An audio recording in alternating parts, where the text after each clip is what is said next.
चरण संतांच्या त्यांचे कृपादान एकतेचा विस्तार बाबाची सद्गुरुदास तुका जयांचे केले स्मरण होय सकळ विद्येचे अधिकरण ते जीवन श्री चरण श्री गुरूंचे ते नमस्कार आता गुरुर ब्रह्मा गुरुर विष्णू गुरुर्देव महेश्वरः गुरुर साक्षात परब्रह्म तस्मै श्री गुरवे नमः। नमो सद्गुरु तुकया ज्ञानदीपा नमो सद्गुरु सच्चिदानंद रूपा नमो सद्गुरु भक्त कल्याण मूर्ती नमो सद्गुरु भास्करा पूर्ण कीर्ती शरण शरण एकनाथा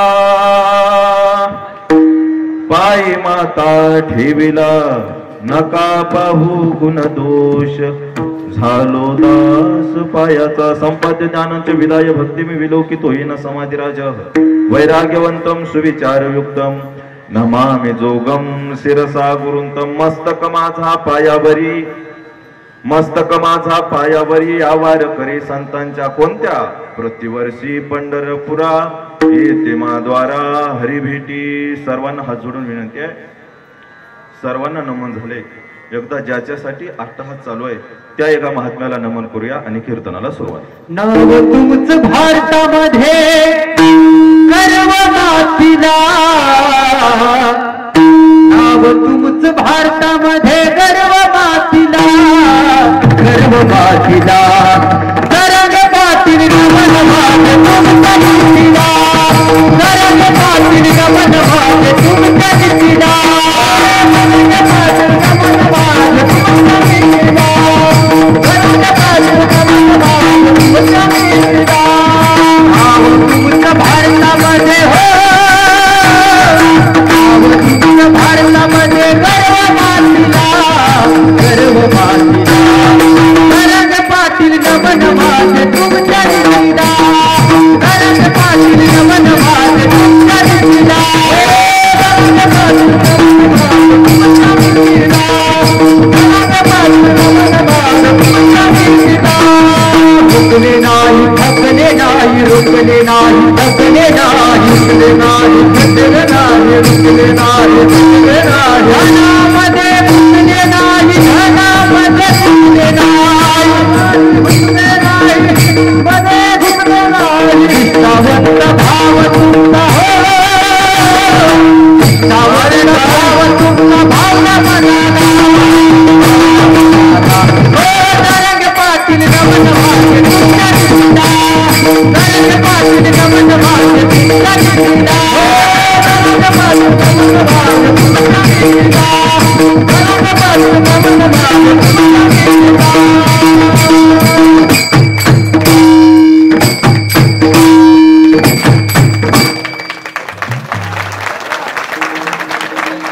विठाला विठाला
पंढरीचे भूत मोठे आल्या गेल्या झडपे वाटे बहु खेचरीचे रान जाता वेडे होय मन।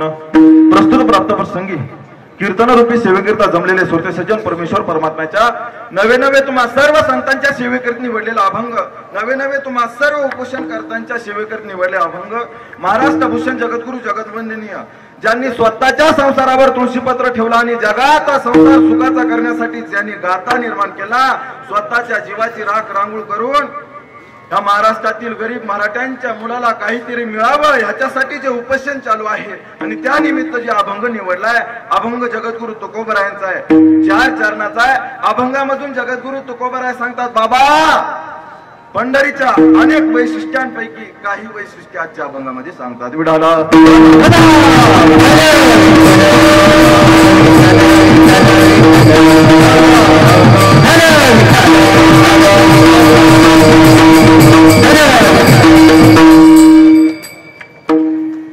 अभंगामधून जगद्गुरु तुकोबराय सांगतात, पंढरीचे भूत मोठे आल्या गेल्या झडपी वाटे.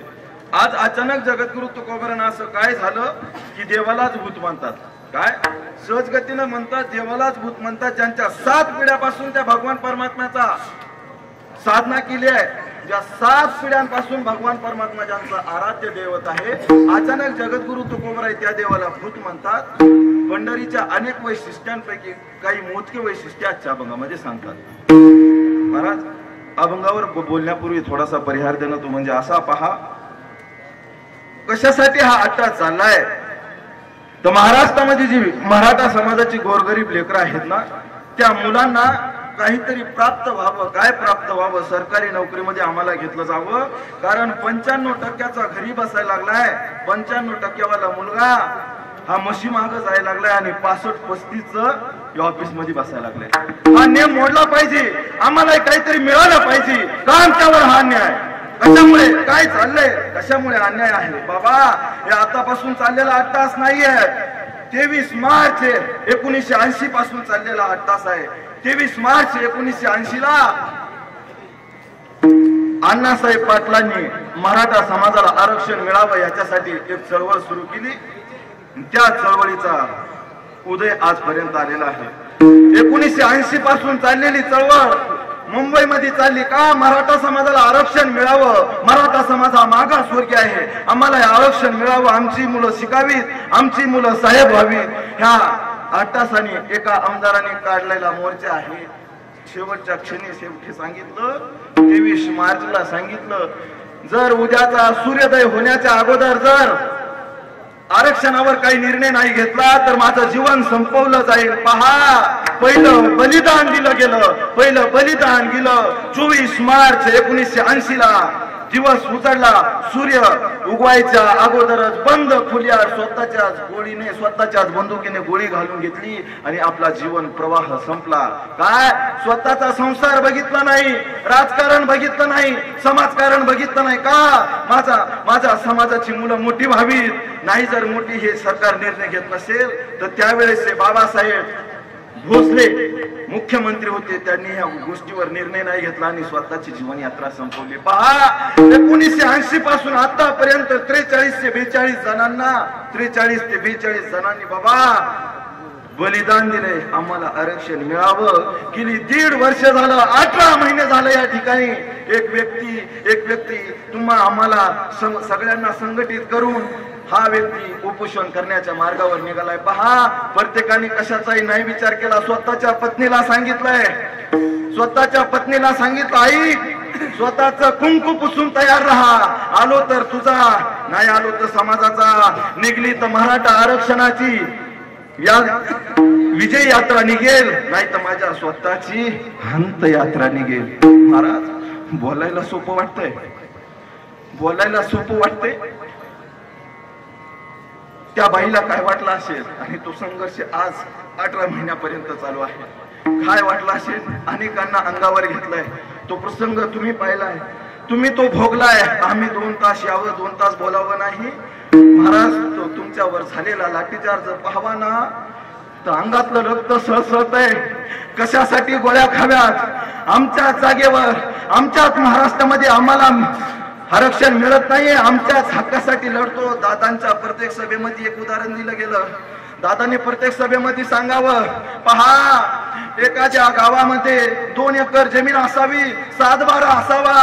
एखादा भाऊ काही कामासाठी जर बाहेर गावी गेला असेल, काही दिवसांनी यावं, तर त्याच्या भावाला ती जमीन मिळण्याचा अधिकार आहे का नाही? आहे का नाही? आहे ना. मग आम्ही मराठी आहोत, आम्ही कुणबी आहोत, आम्ही महाराष्ट्रातले आहोत, मग आम्हाला आरक्षण का नको आहे? का नको आहे? 7 वेळेस उपोषणाला पाटील बसले, 7 वेळेस जीवाचं चाळणी झाली बाबा. अरे एक दिवस जर टायमावर जेवण जर नाही मिळालं ना, ह्या देहाची लाही होते. सोपं नाही. आता मराठा समाजातले अनेक तरुण उपोषणाला बसलेत. पाटलांनी सांगितलं, ज्यांना सण होत नाही त्यांनी सोडा. माझं शरीर मी संपवलंय, माझ्या शरीराची राख रांगोळ झाली आहे, तुमच्या शरीराची होऊ देऊ नका. का समाज आतापर्यंत वाटत होता, आतापर्यंत प्रत्येक व्यक्ती म्हणत होता, प्रत्येक राजकारणी म्हणत होता, मराठा समाज हा विखुरलेला आहे, एकत्र येत नाही. बाबा ऐक रे, अरे कोण असेल ना पहा. अरे अनेक जणांनी आपला वापर केला. एक जणांनी तर महाराज शिवाजी महाराजांच्या पुतळ्यासमोर जावं आणि आरक्षण देईल अशी शपथ घ्यावी. कुठे गेली ती शपथ? अरे आहे का नाही? कपाळावर कुंकू लावून हिंडता, छत्रपती शिवाजी महाराजांचा फक्त सभेपुरता वापर करून घेता. लाज वाटली पाहिजे का?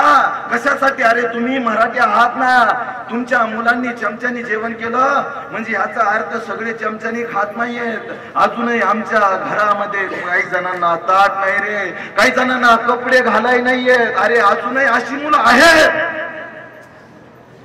तुमच्या समोर उभा राहिलेला फेटा बांधला म्हणजे असं नाही महाराज, आम्ही सुद्धा गरिबीच्या झळ्या सोसल्या, गरिबीतून आलो, काही आमंत्रणालाही काही नाहीये.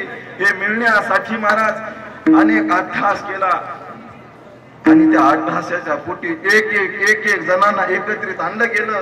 विखुरलेला समाज एकत्र येण्यामाग महाराज 100 रुपये देऊन एखाद्याला मागच म्हणलं तर नाहीये.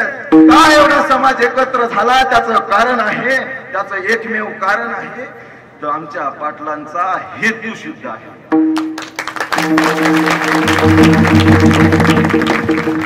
करता आला असतं, अनेकांनी पैसा दिला असता, अनेकांनी पद दिले असते, पण नाकारलं, लात मारली. का? अरे हेतू काय आहे? माझ्या समाजातील मुलांना काय मिळावं, आरक्षण मिळावं. अरे दुसरी कोणती इच्छा नाहीये. बरं एवढीच इच्छा नाही माझ्या समाजातील नाही का? महाराष्ट्रातील प्रत्येक गरजू व्यक्तींना आरक्षण मिळावं ही मागणी आमच्या पाटलांची आहे.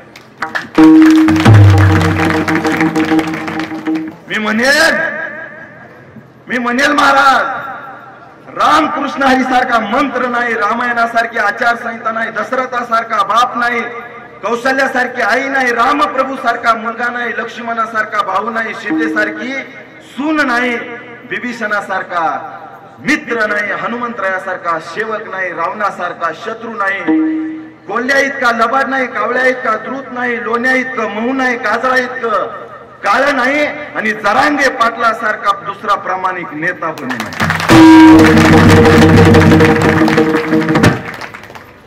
अनेक जण मॅनेज होतात. पहा सरकारला विनंती आहे, दादा ऐक रे, तुला वाटतं ना, या सरकारला वाटतं ना आम्हाला आरक्षण मिळणार नाही.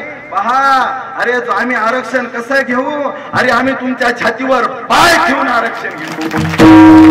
शपथ घेतो शिवबाई हो, शपथ घेतो शिवबाई अनुरे तो ही क्षण तुमच्या छातीवरती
येणार नाही, कारण हा मराठा आहे. एकदा का एखाद्या गोष्टीच्या मागे लागला तर ती गोष्ट प्राप्त केल्याशिवाय राहत नाही. आतापर्यंतचा इतिहास आहे. म म्हणजे मातीसाठी लढणारा, ठा म्हणजे स्वतःच्या निर्णयावर ठाम असणारा, रा म्हणजे माझ्या माणसांसाठी राबणारा मराठा.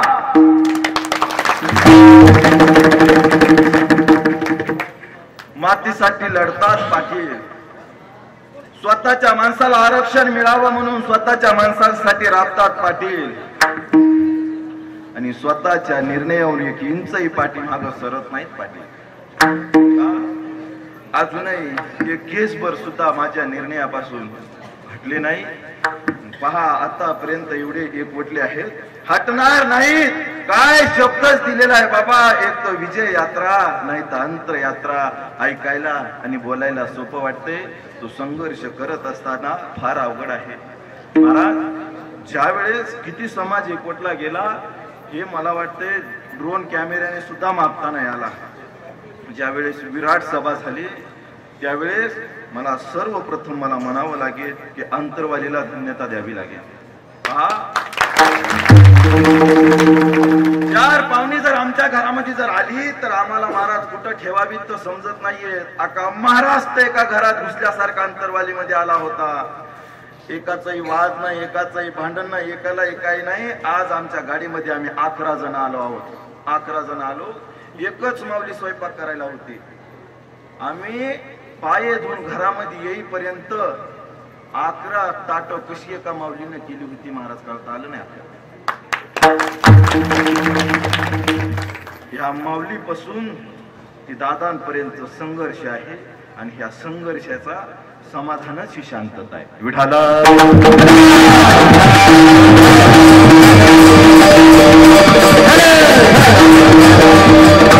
एक दिवस पाहुणा आमच्या घरामध्ये यावं आम्हाला नकोसा वाटतंय.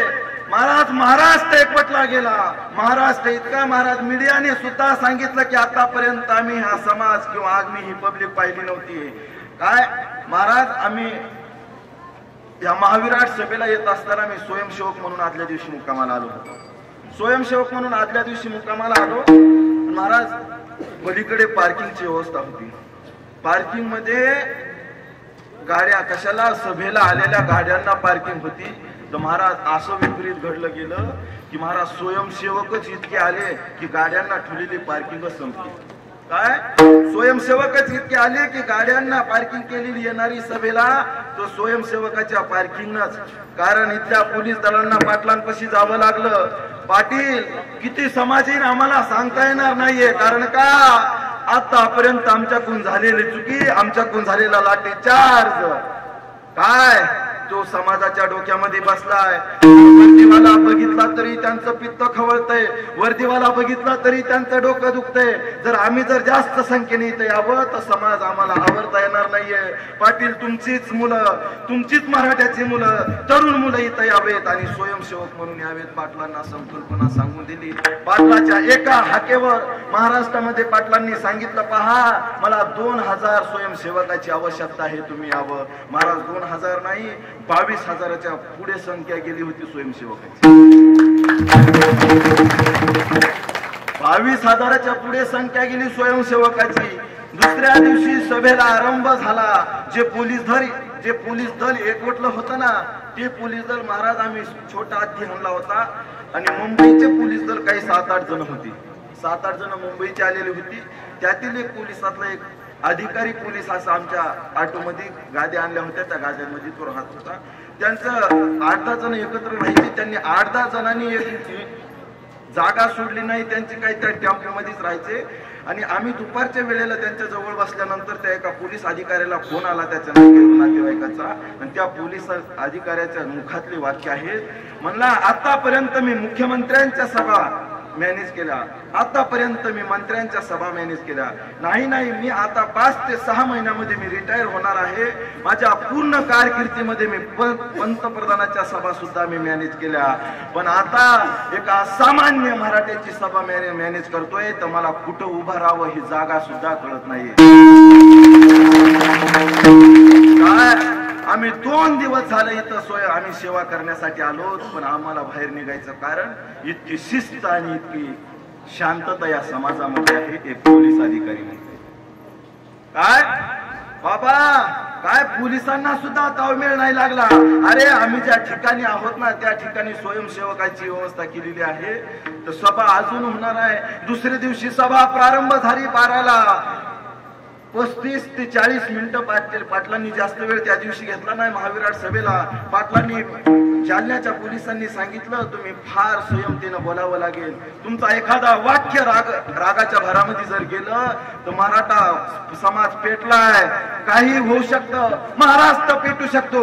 पाटील तुम्ही भाषण आवर्त घ्यावं. पाटलांना सांगितलं गेलं. पाटलांनी थोड्या वेळामध्ये थोडक्यामध्ये भाषण संपवलं आणि प्रत्येकाला संदेश दिला. पहा तुम्ही माझ्या एका हातेवर इथपर्यंत आलात. एक हात दिल्यानंतर महाराष्ट्रातील प्रत्येक कोण्यातून तुम्ही इथपर्यंत आलात. घरी निवांत जा, काही गडबड होऊ देऊ नका. महाराज एका हाकीवर लाखोनी समाज एकत्र झाला का ह्याच्यामध्ये एकच आहे की हेतू शुद्ध आहे.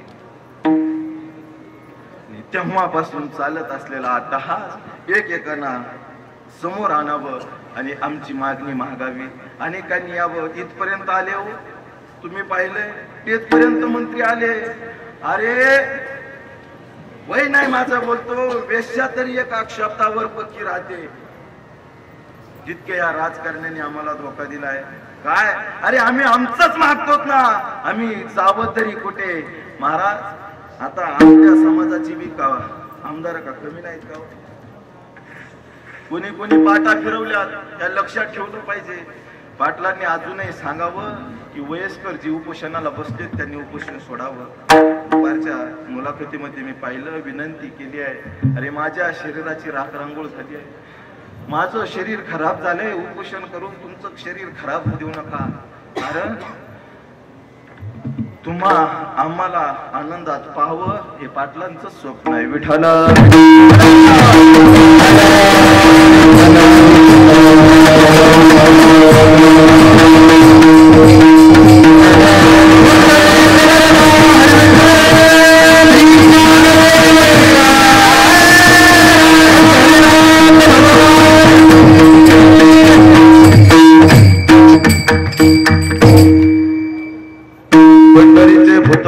आल्या गेल्या झडपी वाटे, बहु खेचरीचे रान जाता वेडे होय मन स्वतःचा.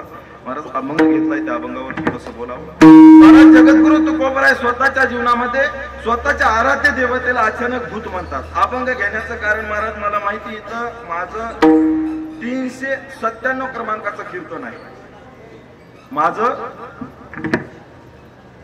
397 ते 400 या क्रमांकामध्ये जी आकडे येतात त्या क्रमांकातलं माझं कीर्तन आहे. कारण अशी गोष्ट अशी घडली गेली महाराज, ज्यावेळेस पाटलांनी इथून मागचं उपोषण सोडलं त्या दिवशीच्या रात्री माझी सेवा होती. पण पाटलांनी उपोषण सोडलं, सेवा ही नंतर आली. आणि त्याच काळांतराने आता येताना आमच्या शेजारी आमचे काका मला म्हणले, महाराज आता आल्यानंतर कीर्तन 2 मिनिटं थांबवलं गेलं. कारण महाराज धनंजय दादा देशमुख हे आले होते, म्हणून त्यांची मुलाखत घेण्यासाठी थोडा वेळ थांबवलं होतं. आमचे काका म्हणजे, महाराज तुमच्या कीर्तनाला प्रत्येक वेळेस झडच आहे काय, ते सतत माझ्या कीर्तनाला असते. कारण मग हे कीर्तन तुला की लाईट 2-4 वेळेस कीर्तनामध्ये जाते. त्यांना वाटलं ह्याचा पायगुणच असा आहे काय की पहिले इथं कीर्तन तुला लय आकाश इथं यावं. महाराज स्वयंसेवकापासून इथं आलो. पुन्हा नारायणगडाच्या सभेला सुद्धा तिथं बी नाही 2-3 दिवस राहिलो होतो.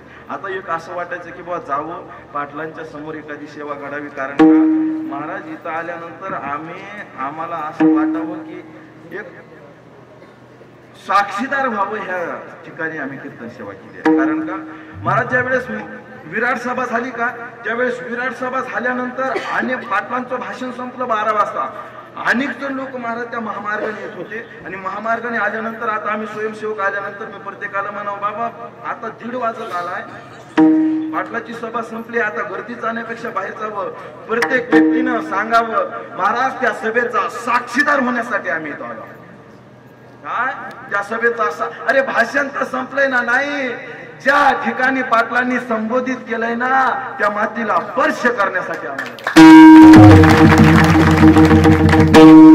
आम्हाला माहिती आहे पाटलाचं भाषण आम्हाला मोबाईल मध्ये ऐकायला मिळेल, आम्हाला माहिती आहे पाटलांचं भाषण आम्हाला टीव्हीवर ऐकायला भेटेल.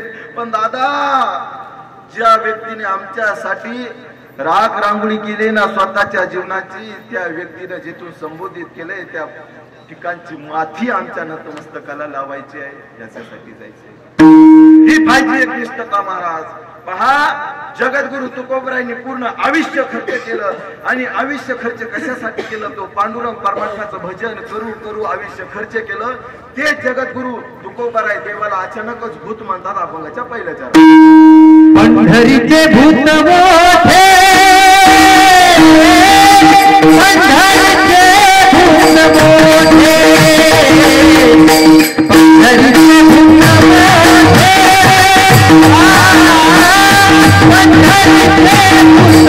मोठे,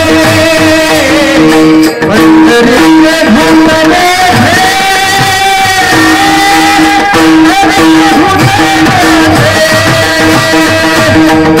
पंढरीचे भूत मोठे,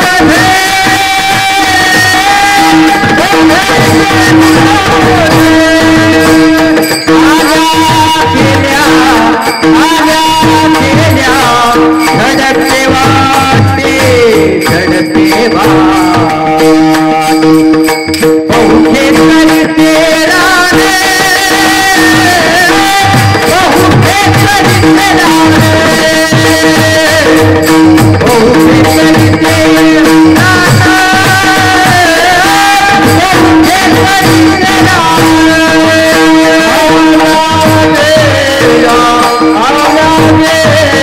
झडपे वाटे झडपे वाटे बहुते करते राणा, बहुते करते राणा, बहुते करते राणा,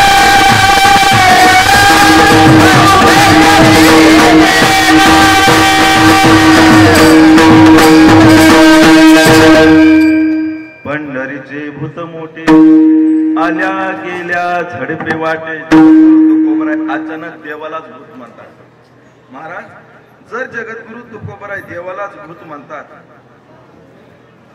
तर काहीतरी एखाद्या वेळेस एखाद्या व्यक्तीला भूताचे आणि देवाचे काहीतरी गुण मिळत असावे. सहजासहजी देवाला भूत म्हणावं? अरे एकीकडे म्हणतात जन्मास येऊन पहारे पंढरी, काय जन्माला आल्यानंतर पंढरपूरला जा, काय तो देव तो पांडुरंग परमात्म्याला अचानक काय झालं जगद्गुरु तुकोबरायांना तर भूत म्हणायला लागलं. पहा, एखादा मुलगा खेळायला लागला, आणि एखादा मुलगा खेळत असताना तो जर तव्यासोबत खेळायला लागला, काय तवा कळत आहे तुम्हाला? तवा कळत आहे का? तवा, मी बीडचा आहे, जवळ भाषा तर समजते. माणसं मेल्यावर जाते, तिकडं कसं आहे? इकडं आमच्या इकडं माणसं मेल्यावर जाते, इकडं जीव गेल्यावर जाते का? इकडं कवा जाते? जीव गेल्यावर जाते. जमला आता विठाला.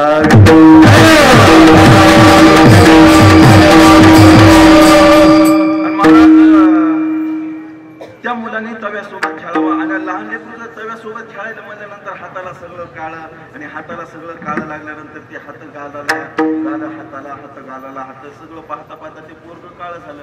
आई सहज काय म्हणते? काय भूतासारखा दिसायला. आई काय म्हणते? काय भूतासारखा दिसायला. ह्याचा अर्थ असा आहे की भूत काळ आहे. काय आहे? भूत काळ आहे. जगद्गुरु तुकोबराय त्या लोकांना समजून सांगतात की बा देवाला भूत म्हणतात, याच्या अर्थी देव तरी भूत आहे, नाही तर भूताचे गुण तरी देवात आहेत, म्हणून देवाला भूत म्हटलं गेलं. आई म्हणते काय म्हणजे याचा अर्थ काय सांगायचंय? देवा भूताचा कलर कसा आहे? काळा आहे. भूत कवा दिसतं? आमुषाला. आमुषाला काय असतंय?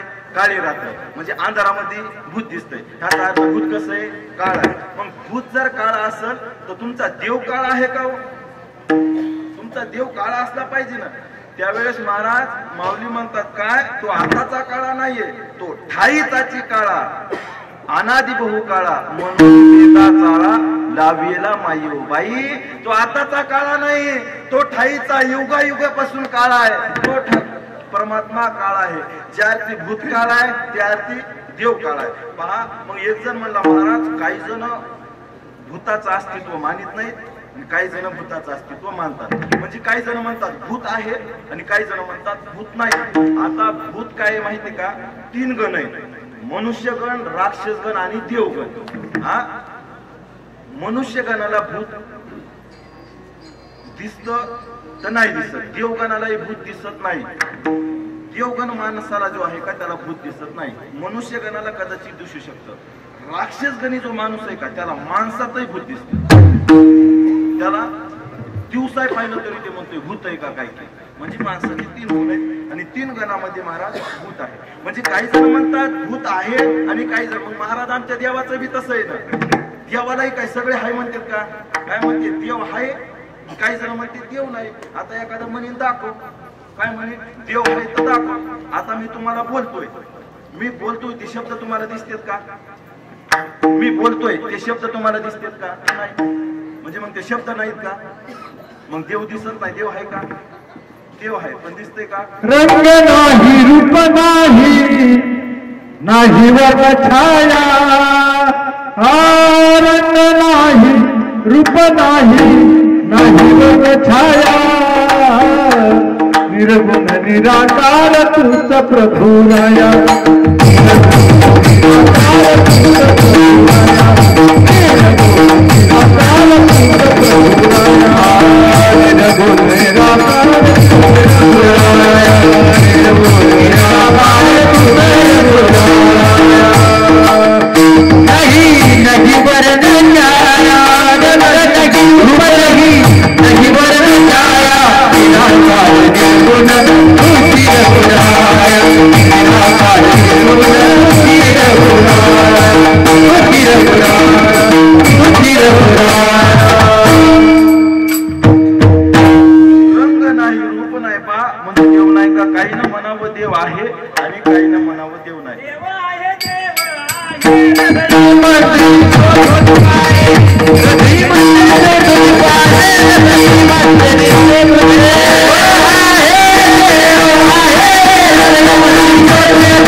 महाराज हृदयामध्ये शोधून पाहिला काय ते काय महाराज काय ते हरवलंय का काय म्हणजे शोधायचं. पहा, वायर मध्ये लाईट आहे. वायर मध्ये काय आहे? लाईट आहे. पण लाईट ती सहजासहजी दिसते का? नाही. एखादा जर म्हणला महाराज वायर मध्ये लाईटच नाही, मग त्याच्यासाठी काय करावं लागेल? ती लाईट पाहण्यासाठी होल्डर आणावं लागेल. ते होल्डरीला वायर जोडावं लागेल, त्याला बल्ब लावावं लागेल आणि बल्ब लागला तर लाईट आहे, नाही लागला तर अरे बिगर बल्बची दाखवणं.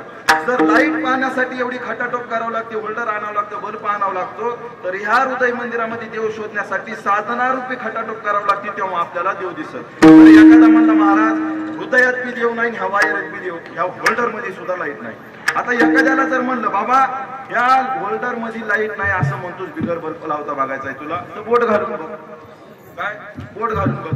ते म्हणला महाराज त्या होल्डर मध्ये बोट घालून मी तुम्हाला सांगेन इथं लाईट आहे का नाही. तर कारण लाईट होल्डर मध्ये बोट घातलं, लाईट जर नसली तर मी जिवंत राहीन की लाईट नाही म्हणून सांगा. जर होल्डर मध्ये लाईट असली आणि मी जर होल्डर मध्ये बोट घातलं तर मी जिवंतच राहत नाही. काही जण म्हणतात महाराज साम्य झालं, काही जण म्हणतात देव आहे, काही जण म्हणतात भूत आहे, काही जण म्हणतात भूत नाही. ते माऊली ज्ञानोबा राय म्हणतात ते भूत मी पाहिलं, ते योग्यांनाही दुर्लभ असणारं भूत मी पाहिलं. योग्य दुर्लभ तुम्ही देखील साजनी, पाहता पाहता मन न पुरे जरी. तो योग्यांनाही दुर्लभ असणारा भगवान परमात्मा मी पाहिला आणि त्याला पाहता पाहता माझं मन न पुरे जरी झालं. पहा, मग महाराज एकदम तिसरा उठला आणि तो म्हणायला लागला, पहा महाराज आमचं भूत काय माहिती का? आमचं भूत अनेक रूपे धारण करते. काय सांगितलं? आमचं भूत वेश धारण करते. आता पूर्वीचे लोक म्हणायचे बघा, अरे आता ते भूत का नाही मांजर सारखं दिसतो, पाहता पाहता कुत्र अरे घोडं नष्ट बी झालं. म्हणजे भूत काय करते? अनेक रूपे धारण करते. मग तो तुमचा भगवान परमात्मा अनेक रूपे धारण करतोय का? महाराज माऊली ज्ञानोबा राय म्हणतात, अनंत रूपे अनंत वेशे देखील म्या त्याशी बाप रूपा देवर खून तो अनंत रूपे धारण करणारा का श्रीमद भागवतामध्ये 24 अवतार धारण केले. मत्स्य अवतार, वराह अवतार, सिंह अवतार. का महाराज अलीकडे महाराष्ट्रामध्ये कोणती देवानी महाराज नातांसाठी देवपुत्रा झाला, नामदेव रायांसाठी देवपुत्रा झाला, नातांसाठी गाढव झाला. महाराज पाहता पाहता देव सुद्धा आमचे रूप धारण करतोय. ऐका, अशा पद्धतीमध्ये जर देव रूपे धारण करत असेल तर काही समन्वयामध्ये दिसायला लागला देव. काय काही भूताच्या आणि देवाच्या समन्वयामध्ये दिसायला लागला, समन गुणामध्ये दिसायला लागला. याचा अर्थ असा आहे, म्हणून जगद्गुरु तुकोबराय म्हणायला लागली, भूताच्या लक्षणामध्ये जर देव दिसत असेल तर देव निश्चित भूत आहे. काय देव निश्चित भूत आहे. बरोबर, ते साधं भूत नाही म्हणले, ते भूतलई मोठे म्हणले. ते भूत कसं आहे, पंढरीचे भूत मोठे. ते भूत कसं आहे, मोठे. आर्थिक दृष्टीनं पाहिलं, व्यावहारिक दृष्टीनं पाहिलं तर ते भूत कसं आहे, मोठे. खरंच ना महाराज, पहा आपली एखादी जर गाडी जर धरली, मोटरसायकल असो, फोर व्हीलर असो, धरली आणि ती धरल्यानंतर एखाद्या पोलीस अधिकाऱ्याने धरली आणि ती जर 100 रुपयामध्ये जर सोडून दिली तर तो अधिकारी मोठा आहे का, मोठा आहे का? 100 रुपयामध्ये तो अधिकारी गाडी सोडून देतो. जर आरटीओ न जर गाडी धरली तर 100 रुपयामध्ये ते गाडी सोडेल का? म्हणजे आरटीओ कसा आहे, मोठा आहे. तसं आमचा देव कसा आहे, आमचा देव बी मोठा आहे. अधिकारी जर तुम्हाला सामान्य ग्रामपंचायत सदस्याकडून काम करून घ्यायचं असेल तर तुम्हाला थोडाफार पैसा लागणार नाही. जर तुम्हाला मंत्र्याकडून एखादं काम करायचं आहे तर साध्या 10 रुपयाच्या पैशामध्ये काम होईल का? म्हणजे काय, त्याला सुद्धा मोठा अधिकार शोधावा लागेल. महाराज मग तुम्ही असं सांगता ते मोठे, मग देवामध्ये बी लहान मोठा असते काय? देवामध्ये बी काय लहान मोठा असते का? महाराज ह्याच्यात तर लेखा टप्पे होय, देवांमध्ये सुद्धा लहान मोठे ना. पहा ना महाराज, काही देव आता इकडं समजलं तर पहा, काही देव लिंबावर प्रसन्न होतात. बाबा हसले समजल काय किंवा काय बाबा, काही देव लिंबावर प्रसन्न होतात. आता ह्या देवाला तर जगद्गुरु तुकोबराय म्हणतात, शेंदरी हेंदरी देवते कोणती पूजी बुते घेते, आपल्या पोटाची रडते महागतीशी ते अवधान. जे आपल्या पोटासाठी रडतंय, आपल्यालाच मागतंय, ते का देव आहे का? मलाच खायचंय. आता मला भूक लागली, मी तुम्हाला म्हणलं की मला बिस्किट पुडा द्या आणि तुम्ही 2 दिवसापासून उपाशी, तर त्याच्याकडे का नाही. महाराज आळंदीमध्ये शिकत असताना श्री गुरु मोठे माऊली पाठामध्ये सांगत असताना ऐकलं की एक जणानं शीतला देवीची आराधना केली. काय, शीतला देवीची आराधना केली, शीतला देवी प्रसन्न करून घेतली आणि त्यानं देवीला मागितलं, देवी मला घोड्यावर बसायचंय, मला घोड दे. मला काय बसायचंय, घोड्यावर बसायचंय, घोड दे. ती शीतला देवी म्हणली, मीच गाढवावर आहे, तुला घोड देऊ होय. मला काय म्हणायचंय, काही देव कशावर प्रसन्न होतात, लिंबावर प्रसन्न होतात. काही देव पांढऱ्या लिंबावर प्रसन्न होतात. हाय ना इकडं काही देव पांढऱ्या लिंबावर प्रसन्न होतात. महाराज ह्याच्यापेक्षा अजूनही मोठा देव आहे. काही देव 2 पायाच्या ह्याच्यावर प्रसन्न होतात. काय, काही देव 2 पायाच्या ह्याच्यावर प्रसन्न होतात. काही देव 4 पायाच्या ह्याच्यावर प्रसन्न होतात ना. आणि ह्याच्यापेक्षा अजूनही काही देव म्हणावं का त्याला, काही देव 8 खुरीव प्रसन्न होतात. अरे जन्माला यायच्या अगोदरच एखाद्या जीवाची प्राण मागावा, तो काय देव आहे का? अरे आपल्याला शोकांतिका वाटली पाहिजे, लाज वाटली पाहिजे आपल्याला. आपल्या जीवीचे चोचले पुरवण्यासाठी आपण दुसऱ्या प्राण्याचं मांस भक्षण करतो. हसण्यासारखं नाही महाराज, आपल्या जीबीची चोचले पुरवण्यासाठी आपण दुसऱ्या प्राण्याचं मांस भक्षण करावं, इतक्या खालच्या थरला आपण यावं. त्यात पण आम्ही हिंदू म्हणून स्वतःला म्हणून घ्यावं. हिंदूचे लक्षण काय बाबा? अरे मस्तकावर शिका शेंडी तर पाहिजे, अजूनही नाही. 5 वर्षाच्या बाळकांना शिकवलं जातंय, 5 वर्षाच्या बाळाला टोपी घालायचं शिकवलं जातंय. दिवसातून मला कोण्या समाजावर टीका करायची नाहीये, मला सांगायचंय धर्म कसा टिकवला पाहिजे. आपण का टिकवत नाही? आपला कुठे गेला धर्म? आपण कशाच्या शोधात आहेत? 5 वर्षाच्या लेकराला शिकवलं जातंय 5 वेळेस नमाज पाडावी, त्यांचा धर्म आहे, त्यांच्यासाठी तो श्रेष्ठ असेल, पण शिकवलं जातंय. आपलं टोनग 10वीला पास होतंय तर ते म्हणतंय देव नाही. काय आपलं टोनग 10वीला पास होतंय तर ते म्हणते देव नाही. आमच्या इथलं एक टोनगा 65 वर्षाचा आहे, ते अजून छाती काढून सांगत आहे, महाराज लग्न झालं तर आवाज गेलो तुम्हाला बायकोला घेऊन. कुठं? मारुतीच्या मंदिरावर. मारुतीच्या मंदिरावर लग्न झालं तवाच बायकोला घेऊन गेलो होतो. म्हणला थांब म्हणलं बेट्या, त्याच्यात पूर्ण अर्ध आडवं पडून जायचे तुला. अरे शोकांती काय, 5 वर्षाच्या बाळाला दिवसातून 5 वेळेस सांगितलं जातं नमाज काय, कुराण काय. मला देवाची शपथ घ्यायला सांगा, त्यांच्या कुराणाची शपथ घ्यायला सांगा. नाही शपथ घेत, आपली लाज नसणारे डायरेक्ट देवाच्या शपथी घेतात. डायरेक्ट का? अरे आपल्याला कळायला पाहिजे आपला धर्म काय आहे. जोपर्यंत आपल्याला आपला धर्म समजत नाही, जोपर्यंत आपल्याला हिंदुत्व काय आहे हे समजत नाही, तोपर्यंत अजूनही आम्ही चांगल्या मार्गाला लागणार नाहीयेत. का शिकवलं जातंय? अरे 10वीचं पोरग पास झाल्यानंतर देव नाही म्हणते, 4 पुस्तकं वाचलेला व्यक्ती म्हणते पहा अजूनही थोडं ऑब्झर्वेशन करा. शहरामध्ये जो मुलगा राहतोय ना, सिटीमध्ये शिकायला गेलेला, नोकरीला लागावं तिथंच राहावं त्याला आई वडील नकोशी वाटतात. त्या शेतकऱ्याला 2.5 एकर का होईना जमीन असू द्या, त्याची माय बाप महाराज कोपऱ्यात का होईना अर्धी भाकर खातात. का? काळ्या मातीनं केलेले, काळ्या आईनं काळ्या मातीनं केलेले संस्कार आहेत. जन्म देणाऱ्या व्यक्तीला सांभाळावं. महाराज हे संस्कार ह्या आमच्या धर्मामध्ये आहेत, हे आमच्यापर्यंत टिकवले पाहिजेत. मी इथून बाजूला गेलो होतो, 8 खोऱ्यावर प्रसन्न होतो, त्याला का देव म्हणावं का? महाराज ह्या देवाला प्रसन्न करून घ्यायचं असेल, त्या पंढरीच्या भूताला जर प्रसन्न करून घ्यायचं असेल तर त्या देहाला हे देह समर्पित करावा लागतो. त्या देवाला जर हे देह समर्पित केला तर काय करतोय तो देव? त्याला तुम्हाला स्वतः स्वरूप बनवतोय. नवो तुम्हाला तो पचाडतोय, नवे तुम्हाला त्याच्या स्वरूप बनवून टाकतोय. तो काय करतोय? अविनाश करी आपुले आयसे लावी मना पिसे गोविंदाची. तो अविनाश स्वरूप भगवान परमात्मा तुम्हाला त्याच्यासारखं करून ठेवेल. त्याच्यासाठी तुम्हाला देवाचं भजन करावं लागेल. महाराज आम्हाला मान्य आहे ते पांडुरंग परमात्मा मोठा आहे, भूत आहे, आणि तिथे गेल्यानंतर पंढरीचे भूत मोठे आल्या गेल्या झडपी वाटे. तुम्ही म्हणतात देव पचाडतोय ते झडपतोय. तो देव आलेल्याला म्हणजे आणि गेलेल्याला पचाडतोय म्हणजे काय? महाराज तुम्ही आलेल्याला म्हणजे पंढरपुरातून जर पाहिलं तर तो आलेल्याला पचाडतोय, आणि जाणाऱ्याला पंढरपुराकडून जर पाहिलं तो गेलेल्याला पचाडतोय. असा भगवान परमात्मा. महाराज अशा ठिकाणी ते रान कसं आहे अभंगाचं दुसरं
रान जाता वेडे होय मन. महाराज ते रान कसं माहिती का? अनेक खेचरांचं रान आहे. खेचर म्हणजे संत महाराज. महाराज वाळवंटामध्ये गेलं की तुम्हाला पुंडलिकराय भेटतात. महाराज नामदेव पायरीपाशी गेल्यानंतर तुम्हाला ते संत भेटतात, त्याच्या बाजूला चोखोबराय भेटतात. असं अनेक संतांचं, अनेक खेचरांचं ते रान आहे का? संत सज्जनी त्यांनी मांडलेली दुकानं बाबा. ते अनेक खेचरांचं रान आहे, आणि तिथं गेल्यानंतर तुमचं आणि माझं मन वेड होतंय. वेड होतंय म्हणजे काय? पहा महाराज पंढरपूरला गेल्यानंतर बेताडाला वाटते माळ घालावी. पंढरपूरला गेल्यानंतर बेताळालाही वाटते माळ घालावी आणि पंढरपूर सोडलं की वाटते गळ्यातली काढावी सुटीला अडकावी. परिवर्तन आहे, जागेचा महिमा आहे महाराज. तिथं गेल्यानंतर कसल्यालाही वाटतंय. एक म्हातारी माझ्याकडे आली आणि म्हणली महाराज मला माळ घालायची. म्हातारी माझ्याकडे आली म्हणजे महाराज मला माळ घालायची. म्हणलं आजी आता कशाला गुडघे थकली काय आता माळ घालायची होय. नाही म्हणली आरल्या का चावच ना म्हणली. चावाना म्हणून माळ घालायची. म्हणलं आजी इथं भेटलीस पुढे भेटू नको. तिची बाई मैत्रीण आली. ती म्हणली महाराज मला बी घालायची. म्हणलं तिला चावत नव्हतं तुला तर जात येतं. ती म्हणली महाराज घरचा लेखच आणत नाही. वैरागी पुन्हा माळी घालायच्यात म्हणते. कशाला माळी घालता बाबा आता. आणि पुन्हा लोक म्हणतात मेल्यावर ह्याच्यात तोंडात तुळशीचं पान घाला, यारांड घाला त्याच्या तोंडात यारांड. दिवसभर ज्यानं तुळशीचं दर्शन घेतलं नाही, दिवसभर तुळशी पशी चापला ठुल्या, ह्यानं तुळस पाहिजे नाही, मेल्या म्हणतात ह्याला तुळशीचं पान घाला. कशाला बाबा. हे नाही तो पियाला नाही तो खाल्लं, ह्यानं एखादच पाहिजे नाही, ह्यानं काही पाहिजे नाही, ह्याला यारांड घाला नाही, ह्याला बेसरमाचं पान घाला, जाळा येशीच्या बाहेर नेऊ. कशाला बाबा. थोडं तरी महाराज मेल्यानंतर आम्हाला कोणीतरी चांगलं म्हणावं असं तरी जीवन जगा ना. काय मेल्यानंतर आम्हाला कोणीतरी चांगलं म्हणावं असं जीवन जगा ना महाराज. पैसा काही धन दौलत काही नाहीये, किती कमवा 3.5 हाताच्या सरणावर आम्हाला जाळलं जाणार आहे. आमच्याच घरचे आम्हाला अग्निडाग देणार आहेत. आमच्याच घरचे आमची राख सावडून आम्हाला गंगाला वाट लावणार आहेत. ज्याच्यासाठी कमवलं ते इथं ठेवून जाणार आहे. अरे एक जणानं कोटीनं कमवलं, कुठे तो बसला बाबा. तूने जो कमाया है, तूने जो कमाया है, तूने जो कमाया है, तूने जो कमाया है, तूने जो कमाया है, दूसरा दिखाएगा. खाली हाथ आया है, खाली हाथ आएगा. खाली हाथ आया है, खाली हाथ जाएगा. तूने जो कमाया है, तूने जो कमाया है, तूने जो कमाया है, दूसरा दिखाएगा. हाथ आया है, खाली हाथ जाएगा. खाली हाथ आएगा, खाली हाथ जाएगा.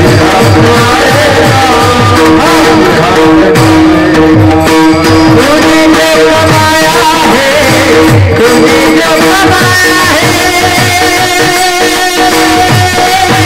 तूने जो कमाया है, तूने जो कमाया है, तूने जो कमाया है, तूने जो कमाया है, दूसरा दिखाएगा.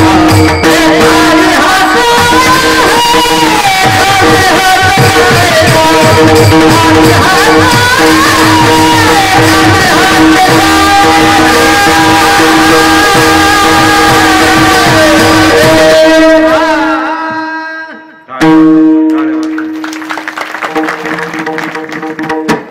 किती कमवलं काही कमवलं तरी महाराज इथं ठेवून जायचंय. पहा स्वतःसाठी आमच्या संततीसाठी कमवून ठेवा. एक दिवस संतती सुद्धा विसरली जाणार आहे. आपल्याला लईत लई आपल्या आज्याचं नाव सांगता येईल, पंजाचं नाव सांगता येईल, खापर पंजाचं नाव सांगता येत नाही. पण मी तुम्हाला जाता जाता सांगू जाईन. पहा जोपर्यंत चंद्र सूर्य आहे तोपर्यंत पाटलांचं नाव जिवंत राहणार. काय कमवलंय? पत्नीला सांगितलंय कुंकू पुसून ठेव. का समाजासाठी झगडणारी व्यक्ती चंद्र सूर्य आहे तोपर्यंत पाटलाची कीर्ती राहणार आहे. याच्यापेक्षा काय काम व्हायचं आहे? पुण्यवंत पुण्यवंत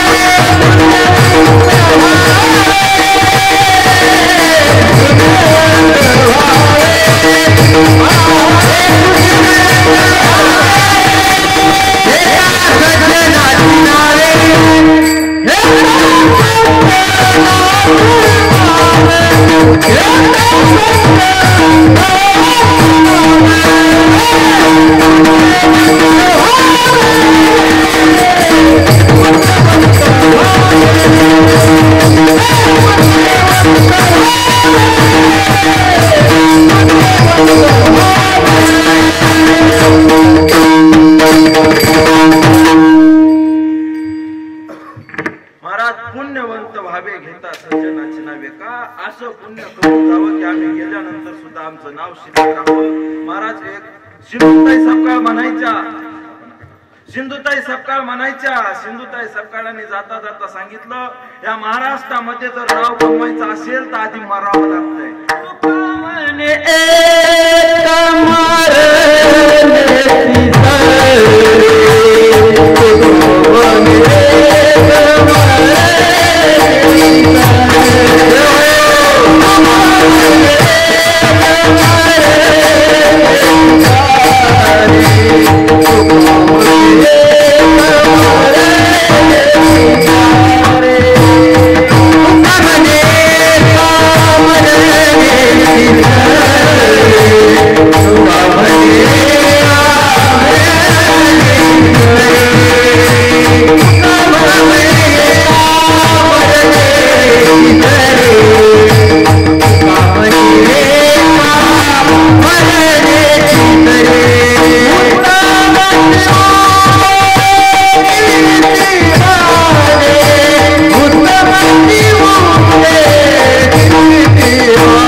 त्यांच्या वाक्याला अपवाद फक्त दोनच व्यक्तीने केला का? छत्रपती शिवाजी महाराजांनी हे स्वराज्य निर्माण करत असताना 18 पगड जाती निर्माण केल्या, एकत्र आणल्या. 18 पगड जाती निर्माण करून एकत्र आणून प्रत्येक मराठी माणसावर 18 पगड जातीच्या स्वराज्यावर जी जी व्यक्ती होती का त्यांच्या मनावर राज्य करायचं कोणी शिकवलं? महाराजांनी केलं. एकेकाला एकत्रित आणलं आणि स्वराज्य निर्माण केलं. स्वराज्य निर्माण केलं. संभाजी राजे होऊन गेले. तिथून पुढे जिवंतपणी माणसाला सन्मान मिळत नव्हता. महाराज गेल्यानंतर मी विचारपूर्वक बोलतोय, मी महाराजांची बरोबरी करणार नाही, पण महाराजानंतर हा समाज एकवट कोणी केला असेल, एकत्रित कोणी केला असेल जिवंतपणी, तो फक्त पाटलांनी केला. अनेक युग द्या, ही संधी पुन्हा येणार नाहीये आणि असं नेतृत्वही तुम्हाला आम्हाला पुन्हा भेटणार नाहीये. किती हताश करा, असं नेतृत्व भेटायला हजारो जन्म घ्यावी लागतात, हजारो तुमच्या आमच्यासारखी जन्माला येऊन मरावी लागतात. तसं हजारोंच्या नंतर असं एकमेव व्यक्ती नाही दुसरा तिसरा कोणी दरगे पाटील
जरांगे पाटील आमचा धनी का?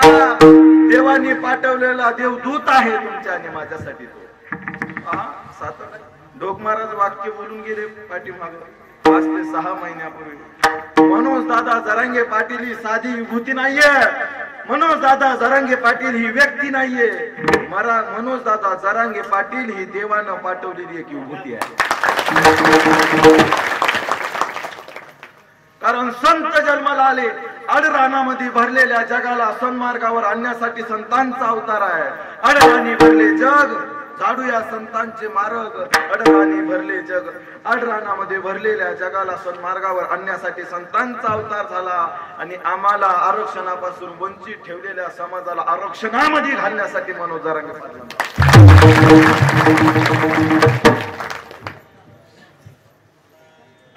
विठाला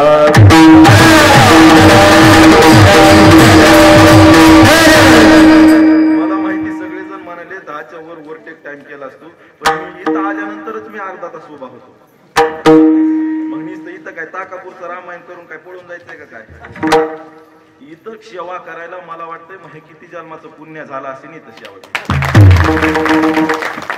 म्हणून आणि मी बी महाराज जोग महाराजच्या सांगितलंय मी बी 4-4:30 वाजता सोडणार नाही आता टाळ्याच बंद झाल्या आता बंद झाल्या तुम्हाला असं वाटतंय का आता बोर तर झालं नाही तर तुम्ही मग चलू द्यायचंय का तेवढे ऊस गोड लागला तरी मुळासहित खायचा नसतो त्याला सुद्धा मर्यादा दिली मुळापर्यंत जाऊ नये तसं कीर्तन पोट लागायचं म्हणून काय रातभर करतोस का काय त्यालाही मर्यादा आहे प्रवचन 1 तास कीर्तन 2 तास गोंधळ 3 तास आणि तमाशा विठाला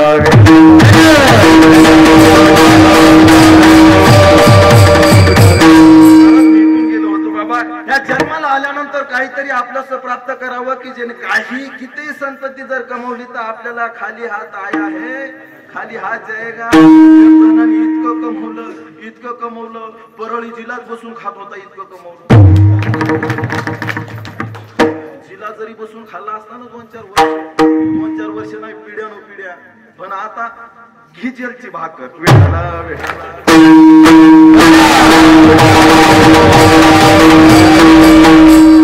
केले कर्म झाले त्याचे भोग आले उपजले मेले आयशे किती केल्यानं फेडावं लागतं पूर्वीचे लोक म्हणायचे बापानी केलं तर लेकाने फेडावं लागायचं पूर्वीचे झाड बी असे होते बापानी झाड लावलं तर लेकाला फळ यायचे झाडाचे पण आता तसं नाही भाऊ या हाताने केलंस या हाताने फेड केलंस लगेच फेड इथं दमच नाही आता झाड बी बघा 6 महिन्यापूर्वी झाड लागलं तर वर्षाच्या त्याला फळं येतात म्हणजे मला काय म्हणायचंय काहीही करा इथं कसंही करा फक्त मला एक सांगायचंय सत्य न करा वाईट मार्ग कमवलेला फार थोडासा दृष्टांत सांगतो माझ्या अभंगाची पूर्तता करतो आणि सांगतो पहा अचानक एकाच मोटरसायकलवर आमच्या गावाचा सिद्धांत म्हणून सांगतो 2 व्यक्ती मेली एकाच गाडीवर 2 व्यक्ती मेली एक श्रीमंत आहे परगंज श्रीमंती आहे त्याच्या 10 पिढ्या नाही आमचा आका टालेवाडी जरी बसून खाल्ली तरी महाराज संपणार नाही इतका देहाची माती होणार आहे महाराज ह्या देहातून कीर्ती रूपाने शिल्लक राहायचं असेल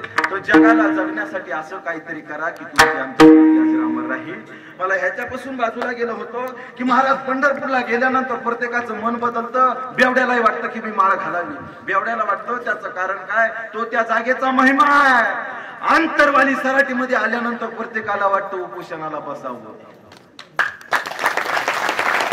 काय त्या जागेचा महिमा आहे प्रत्येकाला वाटतं काय आंतरवालीला जावं स्वराज्य निर्माण केल्यानंतर छत्रपती शिवाजी महाराजांनी स्वराज्याची राजधानी रायगड ठेवली आणि रायगडावरून सर्व स्वराज्याचा कारभार चालू ठेवला आणि रायगड झाल्यानंतर दुसरी मराठ्यांची राजधानी ही आंतरवाली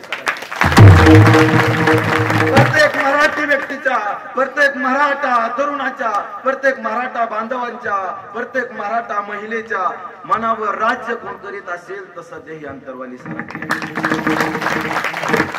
इथून ही आता सत्ता चालायला सुरुवात झाली पहा कहा हा जागेचा महिमा आहे खरंच का महाराज जागेचा महिमा आहे रामायणामध्ये थोडासा दृष्टांत सांगतो आणि थांबतो पहा रामप्रभूला 14 वर्ष वनवास प्राप्त झाला 14 वर्ष वनवास प्राप्त झाल्यानंतर रामप्रभू सीताई साहेब आणि लक्ष्मण रामप्रभू पुढे चालायचे सीताई साहेब मागे चालायच्या आणि लक्ष्मण पाठीमागे चालायचे तिघजण जात असताना एका जागेवरून जायला लागले पहा मी हे सांगतोय जागेचा महिमा सांगतोय काय पंढरपुरामध्ये गेल्यानंतर झालंय वाटते जागेचा महिमा आहे खरंच जागेचा महिमा आहे का महाराज एका ठिकाणाहून जात असताना लक्ष्मणाच्या मनामध्ये विकल्प यायला सुरुवात झाली अरे वनवास तर इकडे लक्ष द्या थोडस वनवास तर फक्त रामप्रभूला प्राप्त झालाय आणि मी कशाला आलोय माझ्या घरी बायको आहे माझी घरी बायको आहे माझी बायको सोडून मी आलोय आणि हे दोघ जण ह्यांची पत्नी असताना मला माझ्या भावानं कधी जेवलास का म्हणून विचारावं नाही. माझ्या भावानं विचारावं तू कधी जेवलास का? अरे 14 वर्ष उपवास करतोय, माझ्या वहिनीने सुद्धा मला न विचारावं कशासाठी आलो असेल, वाईट विचार यायला लागले. नवे नवे चालत चालत सीतेच्या सुद्धा मनामध्ये विकल्प यायला लागला, वाईट विचारायला लागले. वनवास माझ्या पतीला मिळाला, काय वनवास माझ्या पतीला मिळाला, पतीला वनवास मिळाल्यानंतर त्यांची पत्नी म्हणून मी त्यांच्या वनवासासोबत येणं माझं काम आहे. पण लक्ष्मण कशाला आले असेल ह्याचे तर काही वाईट विचार नसतील ना? सीतेच्या सुद्धा मनामध्ये विचार आले. रामप्रभूच्या लक्षात आलं ह्या दोघांच्या मनामध्ये वाईट विचार यायला लागले. लक्ष्मणाला सांगितलं, ऐक लक्ष्मणा, या ठिकाणची थोडीशी माती तुझ्या उपरण्यामध्ये बांध. उपरण्यामध्ये बांध म्हणल्यानंतर भावाने सांगावं आणि लगेच बारक्या भावाने ऐकावं. लक्ष्मणाने त्या ठिकाणची माती घेतली, उपरण्यामध्ये बांधली आणि चालायला सुरुवात झाली. चालत असताना जोपर्यंत ती माती लक्ष्मणाच्या उपरण्यामध्ये आहे ना तोपर्यंत मनामध्ये वाईट विचार यायला लागले, वाईट भावाबाबतीत विचार यायला लागले. अरे ह्यांनी झोपावं, मला विचारू सुद्धा नाही. लक्ष्मणा तू झोपलास का, तू थाकलास का, अरे हा कशाचा भाऊ, इथपर्यंत वाईट विचार यायला लागले. रामप्रभूंनी सांगितलं, एक सरोवर आलं आणि त्या सरोवरावर सायंकाळच्या वेळेला रामप्रभू म्हणायला लागले, लक्ष्मणा ह्या ठिकाणी आपल्याला स्नान करायचंय, आंघोळ करायचे, अंगावरचे कपडे काढ आणि स्नान करून ये. लक्ष्मण हे अंगावरचे कपडे काढून वर ठेवली, स्नान करण्यासाठी नदीमध्ये गेला आणि स्नान करत असताना महाराज विचार यायला लागले, अरे जगाचा मालकाचा भाऊ मी आहे, ह्या जगामध्ये मी किती भाग्यवान असेल की रामप्रभूची सेवा मला घडायला लागली. लक्ष्मण वर आला, तीच कपडे हातामध्ये घेतल्यानंतर पुन्हा वाईट विकल्प यायला लागला, वाईट विचार यायला लागले. रामप्रभूनं सांगितलं, लक्ष्मणा त्या कपड्यासहित आंघोळ कर, जी माती आहेस ना ती माती टाकून दे, कपडे धुवून वर आण. महाराज कपडे धुवून वर आणली गेली, लक्ष्मणाने परत घातली. सायंकाळच्या वेळेला लक्ष्मण आणि सीता आईसाहेब रामप्रभूपाशी गेले आणि रामप्रभूला सांगितलं, पहा किती वर्ष झालं मी तुमच्या सोबत आहे, तुमच्या सोबत असताना एक विचारही माझ्या मनामध्ये आला नाही, पण आजचा दिवस असा काय झालं की जेणेकरून माझ्या मनामध्ये वाईट विकल्प आला.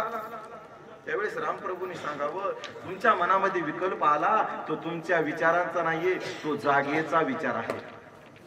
का काय प्रभू, असं काय घडलं त्या जागेवर जेणेकरून त्या आम्हाला वाईट वाटलं? त्यावेळेस रामप्रभूनं सांगितलं, ऐका, सुंद आणि उपसुंद दोन राक्षस होते. या सुंद आणि उपसुंद दोन भाऊ होते. ह्या दोन भावांनी तपश्चर्या केली आणि ब्रह्मदेवाला प्रसन्न करून घेतलं. ब्रह्मदेवाला प्रसन्न करून घेतल्यानंतर ब्रह्मदेवाला वर मागितला, देवा आम्हाला वर द्या की आम्हाला ह्या मृत्यू लोकांमध्ये कोणाकडूनच मरण नाही. ब्रह्मदेव म्हणला, माझं मरण ठरलंय तर तुमचं काय? मग बर, कोणाकडूनच मरण नाही ना, कोणाकडून काही ना मरण द्यावं लागेल असा वर मागून घ्या. त्या दोघा भावांनी विचार केला आणि ठरवलं, आमच्या दोघा भावांमध्ये ज्या वेळेस भांडणं होतील तेव्हाच आम्हाला मरण प्राप्त व्हावं. ब्रह्मदेवाने तथास्तु म्हणून वर दिला आणि निघून गेले. ह्या दोन्ही भावांनी घट्ट असं ठरवलं की काही झालं तरी दोघांनी भांडणं करायचे नाही.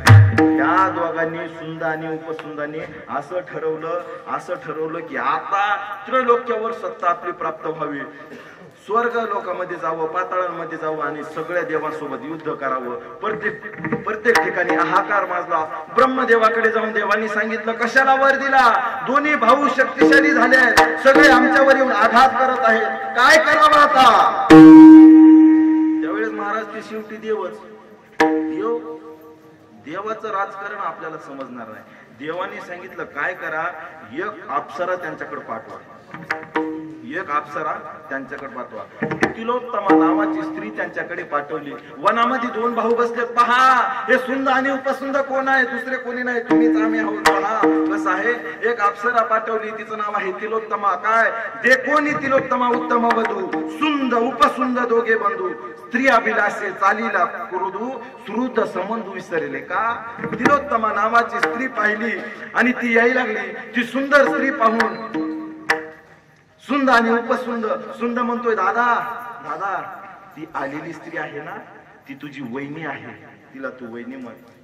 उपसुंद म्हणायला लागला, दादा तसं नाही, ती तुझी वहिनी आहे, तू तिला वहिनी म्हण.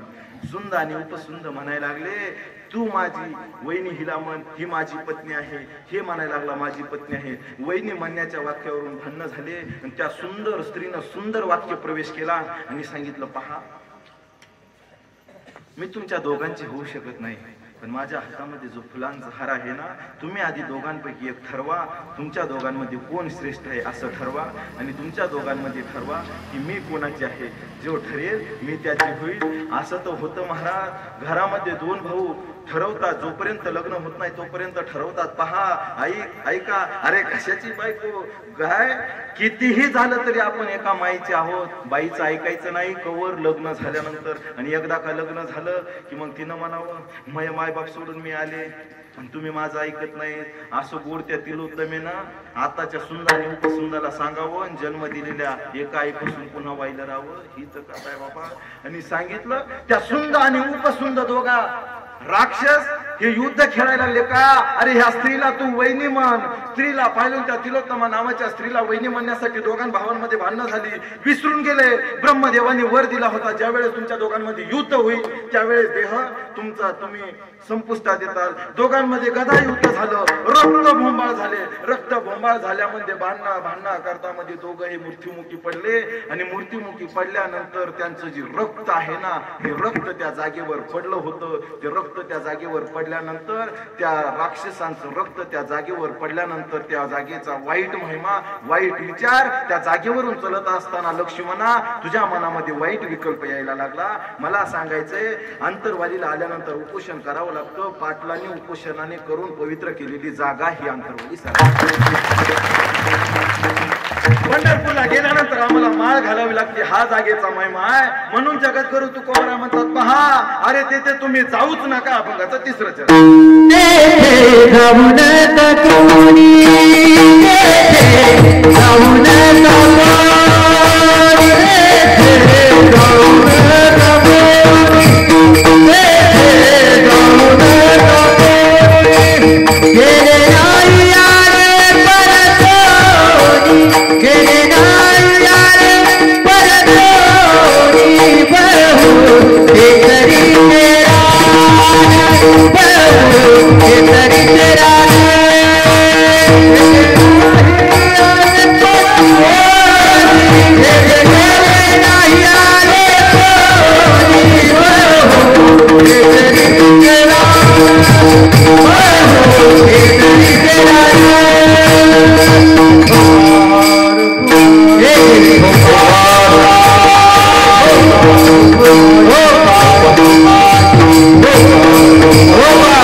पंढरीचे भूत मोठे आल्या गेल्या झडपी वाटे तेथे जाऊ नका कोणी गेले नाही आले परतोनी. महाराज इथे कीर्तनाला साथ संगत करण्यासाठी महाराज मोठे कीर्तनकार आले. महाराज नामवंत कीर्तनकार आले. कारण महाराज अंतरवाली सराटी ठिकाणी नामवंत कीर्तनकार येणं काही एवढं विशेष नाही. कारण का नुसतं त्याला सांगावं इथं यावं. माझ्यासारखा तळागाळातला एक कीर्तनकार सुद्धा इथं येतोय.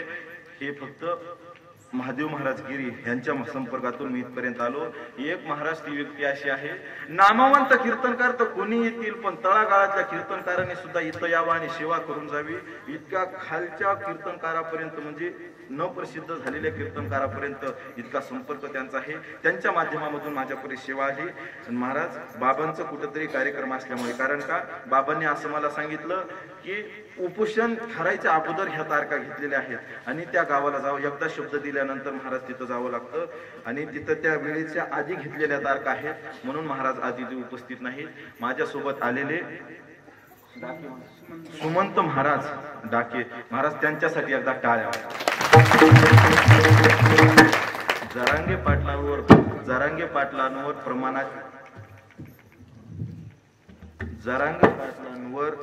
गाणे पहिल्यांदा ज्यांच्याकडून प्रसिद्ध झाले का ते सुमंत महाराज. इथे आले एका कीर्तनकारासोबत आणि त्यांनी मनाने गाणं रचलं आणि आतापर्यंत जी गाणं रचली का त्यांनी रचली आणि त्यांनी कीर्तनाच्या माध्यमातून म्हणायला लागली. आता बरेच कीर्तनकार ज्यांची पाटलांवर श्रद्धा आहे, प्रेम आहे, निष्ठा आहे, ते बरेच कीर्तनकार म्हणतात. म्हणून महाराजांना सांगितलं, कारण माझ्यासोबत मी इकडे येत असताना महाराज जी नेमाची माझ्यासोबतची कलाकार असतात का त्यांना काहीतरी अडचण आली आणि ती आलं नाही. मग ह्यांना मी केला इशारा जाता जाता, म्हणलं चला बाबा येतात का. तर महाराज लगेच म्हणले तिथं यायचं. म्हणल्यानंतर महाराज आम्ही सगळं आमचं घरदार सोडून येऊ ना म्हणले. महाराज तुम्ही येता का असं म्हणतात. महाराजांना फोन लावल्या त्यांनी लगेच आले, कारण त्यांची माझी पहिलीच भेट आहे. त्यांचा माझा संपर्क नव्हता, कारण महाराज चांगल्या गाडीनं धक्का दिल्यानंतर नवीन गाडी घ्यावंच लागेल ना, म्हणून घेतला. त्यांनी मला बराच 2 तास चांगला धक्का दिला, इथपर्यंत आणलं. आणि आमचे अभिमन्यू महाराज यांच्यासाठी महाराज एकदा टाळ्या वाजवा. महाराज बाबा सुद्धा फोन केल्यानंतर ते म्हणले, महाराज 7 दिवस झालं घर सोडून ते कुठतरी कार्यक्रमाला होते आणि काला करून आले. ते त्यांची बॅग लगेच आमच्याच गाडीमध्ये लगेच ते बसले. महाराज पाटलांच्या तिथं जायचं म्हणल्यानंतर माझं कुठलं तरी पुण्य आलं असेल, म्हणले की मी पाटलांच्या तिथं जावं. तिथं जाऊ द्या म्हणले. दिसतं 2 तास मी टाळ जरी घेऊन उभा राहिलो. महाराज एवढी निष्ठा पाटलांवर. तुमच्याच परिसराचं वैभव. महाराज नाव काय? सुग्रीव महाराज लहान वयामध्ये, आणि आमचे भागवत महाराज सावध, दोघही लहान वयामध्ये. महाराज हे सोपं नाही बरं का, कारण बंद खोलीमध्ये कमीत कमी सकाळी 3, 3:30, 4 वाजता उठावं लागतं. थंडीच्या काळामध्ये रूम बंद करावी, एकांतामध्ये जाऊन प्रॅक्टिस करावी, बोटातून रक्त येईपर्यंत प्रॅक्टिस करावी लागते, तेव्हा हे प्राप्त होतं. बसलेले म्हणते तसलं कोणाला बी येत जराशी मन बसलेल्याला काय देणार घेणार वाजवा काय येता माहिती वरातीत नाचवण्याच्या खाबी असं समजून जायचं. बघा तुम्हाला सांगतो, काही न करता जर एखाद्याला जर नाव ठेवून एखादा नाव ठेवायला लागला ना, तर समजून जायचं ह्याच्या पोटात कुठंतरी दुखत आहे, ह्याच्या पोटात कुठंतरी दुखत आहे. एक जण कुठं दुखत आहे सांग बरं, काय करणार. म्हणजे तू या घरचं घेईनात, आमच्या पद्धतीने आम्ही आमचं घ्यायला लागलो. तू कशाला माझा ताडखांद्या करायला लागला बरं, तुला एकदा झापलंय चांगलं. आता फक्त पाटलांचे नियम आहेत नाहीत, पाटलांच्या फक्त सर्वांना चांगलं राहा आणि शांत राहा, हा देश म्हणून सगळे शांत आहेत. नाही तर आपली बिल आपले फक्त नुसते मिरकीचे सोडाव पाटलांनी असे उधळते. महाराज ते या लई दिवसानं बांधलेलं गोर सोडाव, ते चांगलं थांबत नाही आणि ते कडबाही खात नाही. ते एक तर कडबा नाशित आहे, उधळत आहे. काय पाठी नुसतं शेपू टाकायचं काम आहे, त्याच्या काय महागना पुढं तसं उग पाटलाच्या मेकीमुळे बरेच जण बांधू नये. नाही तर एकदा का पाटलाची मेक जर सुटली रे बाबा भाऊ, चांगल्या रस्त्याला फिरणं अवघड होतं.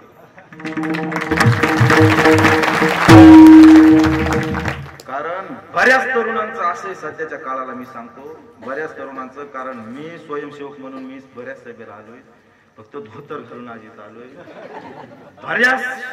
बऱ्याच मराठा पोरांचं असं आहे, पाटीलच आमचे शब्द, पाटीलच आमचा श्वास आणि पाटीलच आमचं स्वप्न.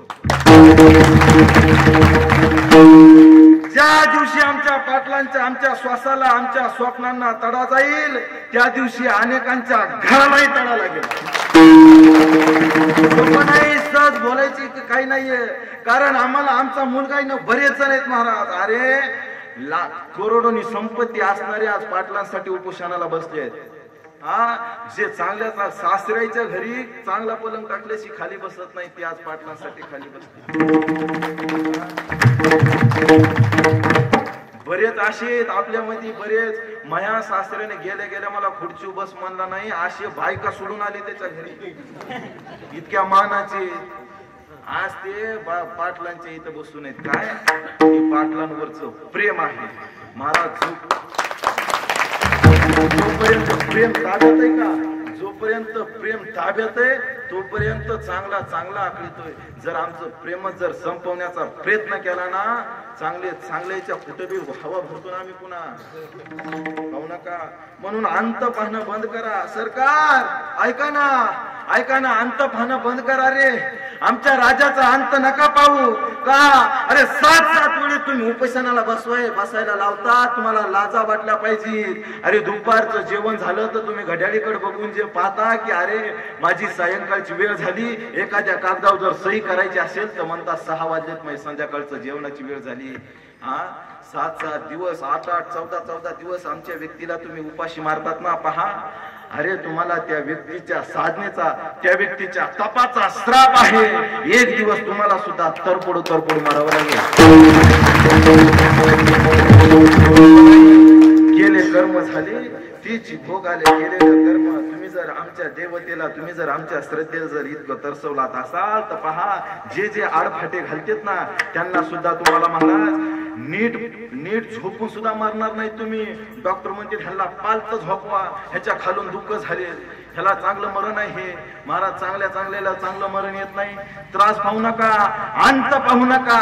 एखाद्या व्यक्तीने समाजाचा सर्व विश्वास जिंकलेला आहे. सामान्य व्यक्ती नाही आमचा पाटील. मी बोलून गेलोय, हे देवाने देवदूत पाठवलंय तुमच्या आमच्यासाठी. पहा, एक दिवस प्रत्येकाला त्रास होईल. या त्रासाची एका क्षणाची किंमत तुम्हाला भोगावी लागणार आहे. कारण एक मन आहे, भगवान के घर में देर है मगर अंधेर नाही. पहा बाबा, ऐका ना, देवाच्या दारामध्ये उशीर आहे हे आम्हाला मान्य आहे, पण अंधार मात्र नाहीये. एक दिवस आमच्या पाटलांचा केलेला तळतळाट, आमच्या पाटलांची केलेली तुम्ही हाल अपेष्टा भोगावी लागणार आहे.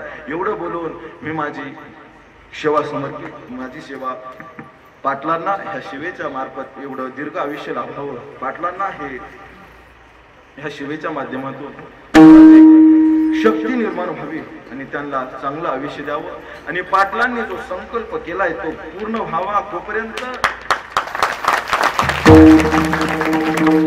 आम्हाला आरक्षण मिळालंच पाहिजे आणि आम्ही तुमच्या छातीवर घेऊ. पण आमची एकच कल्पना आहे, आम्हाला पाटील आहे तोपर्यंतच आरक्षण मिळालं पाहिजे. आता नको आहे, किती बलिदान बस झाली. आता आम्हाला पाटील आहे तोपर्यंत आम्हाला आरक्षण मिळालं पाहिजे. सरकारने इतर जास्त न वेळ लावता आम्हाला आरक्षण मिळावं. झालेली सेवा भगवान पांडुरंग परमात्म्याच्या चरणी समर्पित करून इथे सेवेला पूर्ण करा. ज्ञानेश्वर